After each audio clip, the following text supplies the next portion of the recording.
안녕하십니까. 닥터 MBC 아나운서 정진영입니다.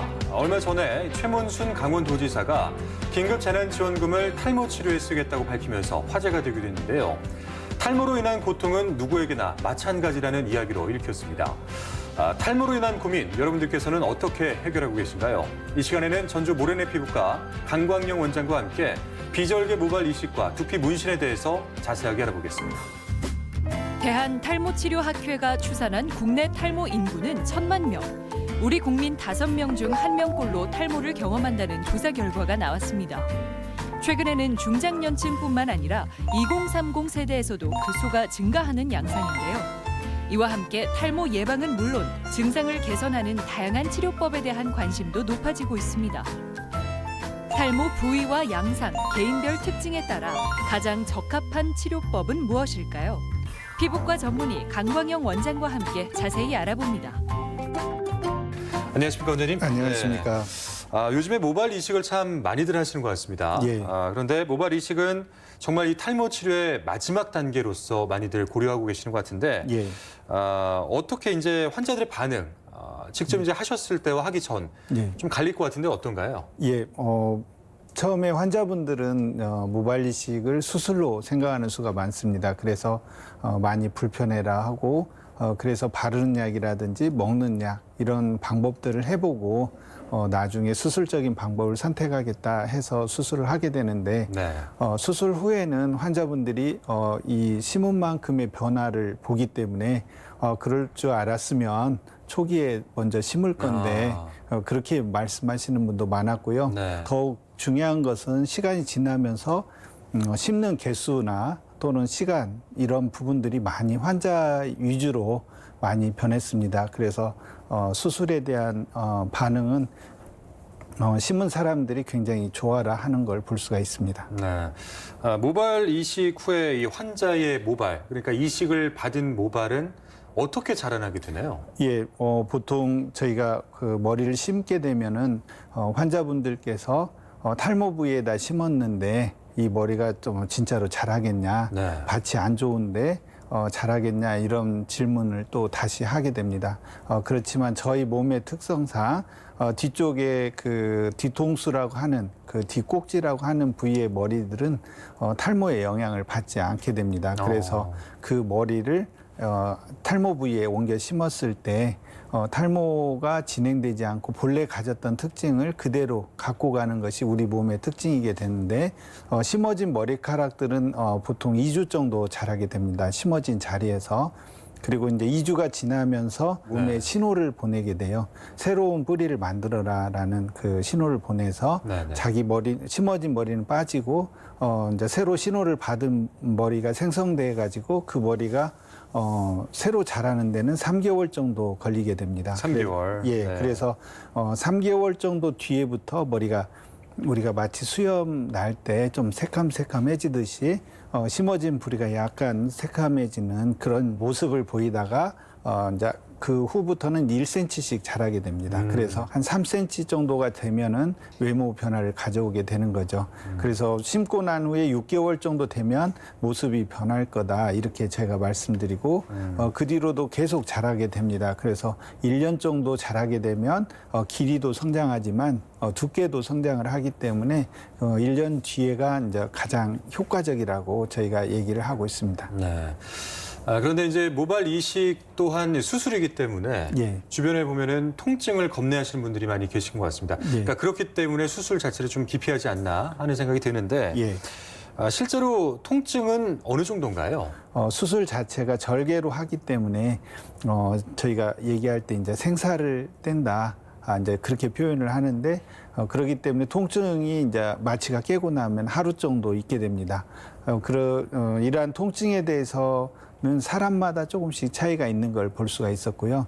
통증에 민감한 사람들은 조금 더 많이 아프다 이렇게 얘기를 했고 그렇지 않고 이렇게 덜 민감한 분들은 다음 날 여쭤보면 아무렇지도 않았다 이제 이렇게 얘기를 하는데 최근에는 이제 뒤에 주제에도 나오지만 비절개 모발 이식이라고 해서 떼지 않고 모낭 단위로 하나씩 추출해 가지고 심는 방법을 쓰게 되면 이러한 통증을 완화시킬 수가 있습니다.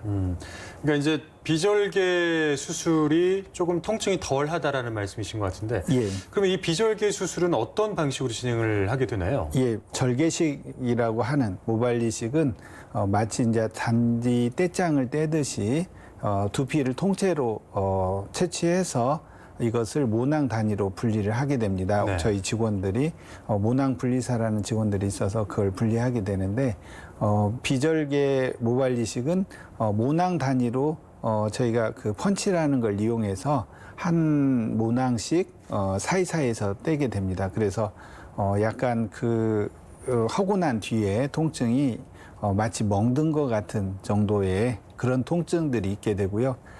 시간도 훨씬 더 짧게 돼서 네네. 비절개로 했을 때는 다음 날 여쭤봤을 때 별로 불편한 게 없었다. 그렇게 얘기한 분들이 많습니다. 네. 자, 그러면은 이제 절개와 비절개를 한번 비교를 해보면 좋을 것 같습니다. 예. 절개와 비절개의 장단점이 있다면은 좀 소개를 해주시죠. 예. 저희가 이제 초기에 많이 했던 것은 절개에 의한 방식으로 수술을 했습니다. 그렇게 했을 때 앞서 말씀하신 것처럼 생사를 떼기 때문에 하루 정도 통증이 지속되는 걸 볼 수가 있고요. 네. 그리고 이제 뗐던 자리에 흉터가 생긴다는 것이 이제 좀 단점이라고 볼 수가 있습니다. 그래서 이러한 그 시술이 점점 환자분들이 좀 편한 방법으로 또 환자가 요구하는 통증도 적고 흉터도 적은 방식을 이제 해보면 어떠냐라는 그런 얘기가 됨으로써 비절개라는 방식으로 수술을 하게 된 거죠. 그렇게 했을 때 절개에 비해서 비절개 방식은 통증이 좀 적고 그리고 흉터가 이제 분산되기 때문에 이 절개에 의한 흉터는 일자로 이렇게 쭉 생기는데 비절개에 의한 흉터는 중간 이렇게 점처럼 생기니까 표시가 덜 난다는 게 장점입니다. 그러면 비절개가 더 좋냐 이렇게 생각할 수도 있지만 절개가 또 절개를 해야 되는 경우도 있게 됩니다. 그래요? 예, 보통 머리가 너무 가늘다든지 또는 이제 많은 수의 머리를 심어야 된다든지 또 흰머리가 많다든지 이런 때는 절개로 하는 것이 환자분들한테 더 나은 결과를 가져오기 때문에 네. 이제 그런 경우에는 또 절개를 권하게 되고요. 비절개가 이런 통증이나 흉터에도 좋지만 이제 이런 부분에서 머리를 좀 바짝 밀어야 되는 단점이 있고요. 절차가 조금 더 복잡하기 때문에 비용이 좀 추가되는 부분도 있게 됩니다. 그리고 이제 비절개를 조금 더 권하는 층이 있습니다. 저희가 권할 때 젊은 층에서는 조금 비절개로 하면 좋겠다 이렇게 많이 얘기를 하는데 네. 이유가 젊은 층은 활동량이 많기 때문에 두피가 절개로 했을 때 흉터가 좀 벌어지는 경향이 있습니다. 그래서 이런 것 때문에 젊은 층에서는 조금 비절개로 하는 게 좋지 않냐 이렇게 저희가 권하고 있죠. 그런데 이제 들어보니까 비절개 또한 예. 방식이 여러 가지가 있다라고 그래요. 예. 네. 초기에 이제 비절개를 생각했던 그 이제 선배 의사들이 손으로 먼저 하게 된 겁니다. 이 펀치라는 그 기구를 통해서 손으로 돌려가지고 하나씩 뽑았는데 이제 속도도 늦고 굉장히 그런 부분에서 좀 취약하기 때문에 네네. 처음에는 손으로 뽑다가 그 다음에는 이제 그 펀치 안에다가 이제 모터를 달았습니다. 그래서 모터가 펀치를 돌리고 사람이 이제 모낭을 겨냥해서 뽑게 되는 전동식 그런 펀치가 개발됐고요.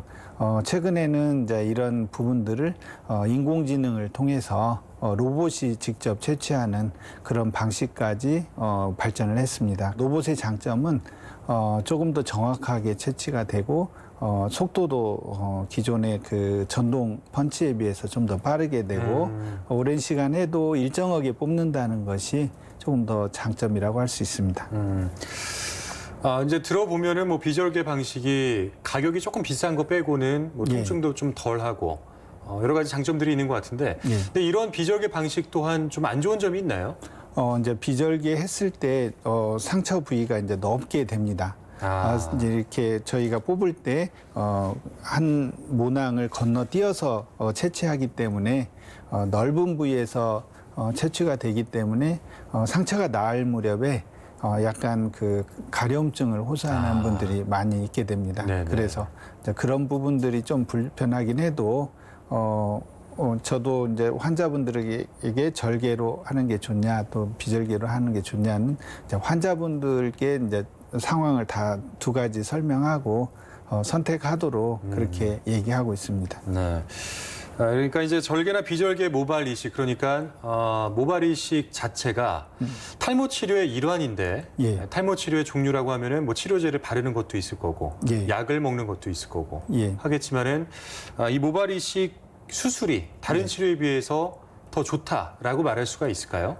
약을 복용했을 때는 이제 이렇게 머리를 심은 거에 비해서 굵어지는 머리들이 적고요. 그래서 이제 볼륨감이나 이런 부분에서 좀 적은 걸 볼 수가 있는데 심어진 머리는 결과를 예측할 수 있다라는 게 저는 또 장점 중에 하나라고 생각을 합니다. 모발 이식한 머리들은 거의 반영구적이다 이렇게 저희가 얘기하는데 나이가 뭐 80, 90대면 좀 가늘어질 수는 있습니다. 그렇지만 그 전에는 이 상태가 일정하게 유지하기 때문에 장점이라고 할 수가 있고, 반면에 이제 먹는 약 같은 경우는 먹을 때는 효과를 내지만 중단하게 되면 보통 한 3개월 정도 지나면서 거의 그 유지했던 머리들이 빠지게 되는 그런 그것이 단점이라고 할 수가 있죠. 네. 그래서 최근에는 이러한 치료 방법을 수술한 환자도 먹는 약을 같이 복용하도록 권하고 있습니다. 그래서 수술로 인해서 굵은 머리가 나고 먹는 약이 조금 가는 털들을 보강해 줌으로써 저희가 산에 나무 심을 때 굵은 나무 심고 밑에다가 잔디를 까는 그런 효과를 냈을 때 좀 더 우거진 것처럼 보이는 것처럼 머리도 수술로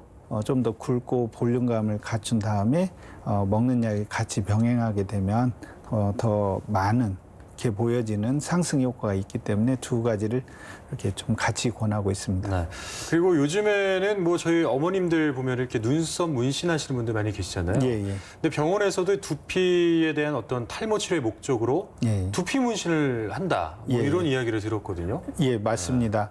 문신을 하게 되면 저희가 두피에다가 가는 털들이 이제 새로 생기는 듯한 효과를 내게 됩니다. 그래서 모발 사이에 점을 찍어서 머리카락처럼 보여지고 그 부위가 조금 더 많게 보여지는 문신을 하고 있는데 예전에는 이제 문신 자체를 기계를 통해서 했었거든요. 그래서 네네. 바늘도 사용하게 되고 그러다 보니까 이제 통증이 좀 더 심하고 그리고 이제 감염 문제도 있고요.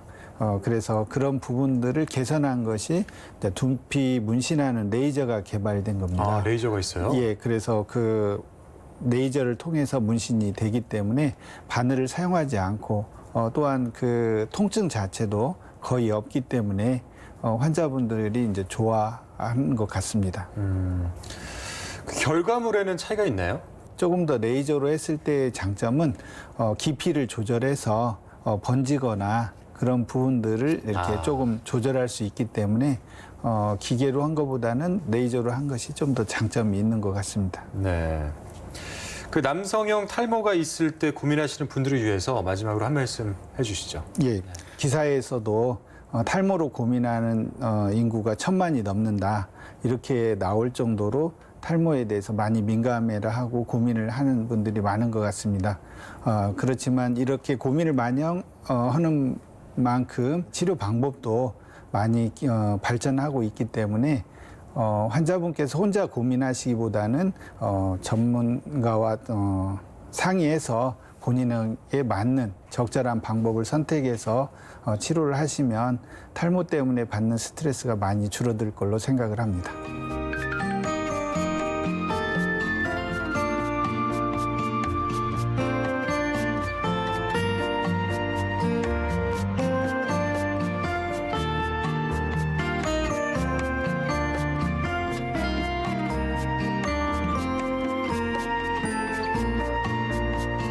지금까지 피부과 전문의 강광영 원장과 함께 비절개 모발 이식과 두피 문신에 대해서 자세하게 이야기 나눠봤습니다. 오늘 말씀 고맙습니다. 감사합니다.